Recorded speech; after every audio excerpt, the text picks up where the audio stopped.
छत्तीसगढ़। मध्य प्रदेश में मदरसों पर सर्वे हुआ और सर्वे के बाद कार्रवाई दो तरह से शुरू हुई।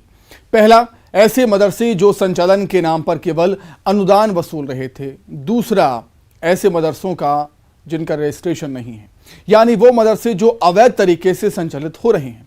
मुस्लिम पर्सनल लॉ बोर्ड के सदस्य ने रुख साफ किया है कि बोर्ड अवैध मदरसों का समर्थन नहीं करेगा। हाँ, मदरसों के रजिस्ट्रेशन में मदद जरूरी है, ये बात भी कही है। बात सियासी पहलू की। मदरसों पर कार्रवाई कांग्रेस बीजेपी दोनों सियासी दलों के लिए मसाला दे गया। दोनों को लगता है कि इसी बहाने सियासी हित साधे जा सकते हैं, लेकिन क्या वाकई ऐसे मसले आगामी चुनाव पर कोई असर डालेंगे? देखिए रिपोर्ट।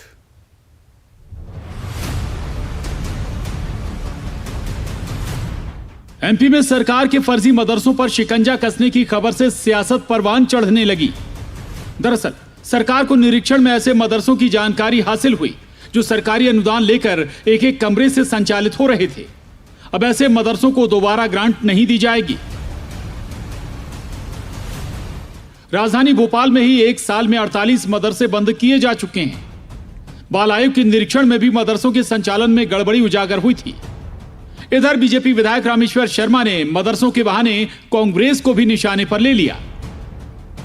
जहां शिक्षा नहीं हो रही हो उन पर कार्रवाई करिए, जहां असामाजिक गतिविधियां हैं, राष्ट्र विरोधी गतिविधियां हो रही हो उन पर कार्रवाई करिए। तो ये तो सबका एजेंडा है और इस एजेंडे को लेकर चल रहे हैं। कांग्रेस जो है पाकिस्तान के एजेंडे को लेकर चल रहा है, भारतीय जनता पार्टी हिंदुस्तान के एजेंडे को लेकर चल रही है। हमारे एजेंडे में सबके बराबर एक दृष्टिकोण है। जो देश का है हम उसके सेवक है, जो देश का नहीं है हम उसका इलाज कर रहे हैं। तो कांग्रेस का आरोप की शिक्षा व्यवस्था के नाम पर बीजेपी सरकार मदरसों के बहाने अपना राजनीतिक एजेंडा सेट कर रही है। पूर्व मंत्री पीसी शर्मा ने विधायक रामेश्वर शर्मा के पार्टी में उनके वजूद पर ही सवाल उठा दिए। कहा कि केवल पब्लिसिटी के लिए करते हैं ये सब। अल्पसंख्यक समाज के साथ जितने भी मुद्दे होते हैं ये सब इनके वो मुद्दे हैं, राजनीतिक मुद्दे हैं, वोट के मुद्दे हैं। ये धर्म और जाति के आधार पर लोगों को बात है। ये अंग्रेजों के पिट्टू है और अंग्रेजों ने यही सिखाया था उस समय कि डिवाइड एंड रूल, और इनका पूरा कंसेप्ट उसी पे है। हालांकि कांग्रेस विधायक और मुस्लिम पर्सनल लॉ बोर्ड के सदस्य आरिफ मसूद ने बोर्ड का रुख साफ कर दिया। बिना रजिस्ट्रेशन वाले मदरसों का समर्थन नहीं करेगा पर्सनल लॉ बोर्ड। बगैर रजिस्ट्रेशन संचालित हो रहे मदरसों के लिए रजिस्ट्रेशन जरूरी होगा।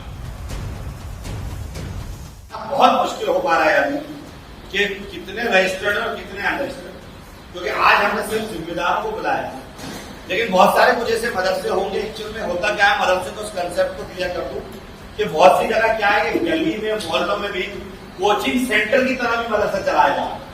एक मदरसे का स्वरूप है जो बड़ा मदरसा है, जो अपनी बिल्डिंग को लेकर चला रहा है, जिसमें खाने पीने का इंतजाम कर रहा है। एक मदरसा वो है जो फी सबीलिल्लाह एक पढ़ने वाले एक आदमी ने सोचा कि मुझे ये बात पढ़ाना चाहिए बच्चों को, तो पढ़ाने के लिए उसने अपने एक कमरे का कोचिंग सेंटर की तरह इंतजाम करा और उस कमरे में पढ़ाना शुरू कर।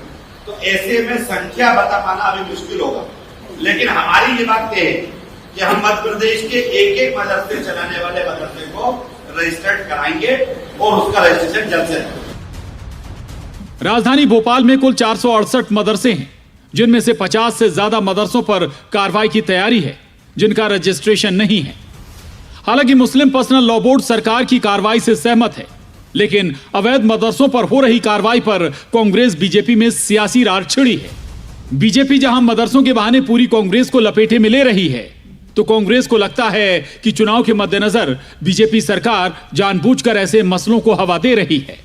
भोपाल से मनोज राठौर, जितेंद्र शर्मा, अनुराग श्रीवास्तव के साथ bureau report, news 18, Madhya Pradesh, Chhattisgarh. 46 नगरीय निकायों के लिए मंगलवार को वोटिंग होगी।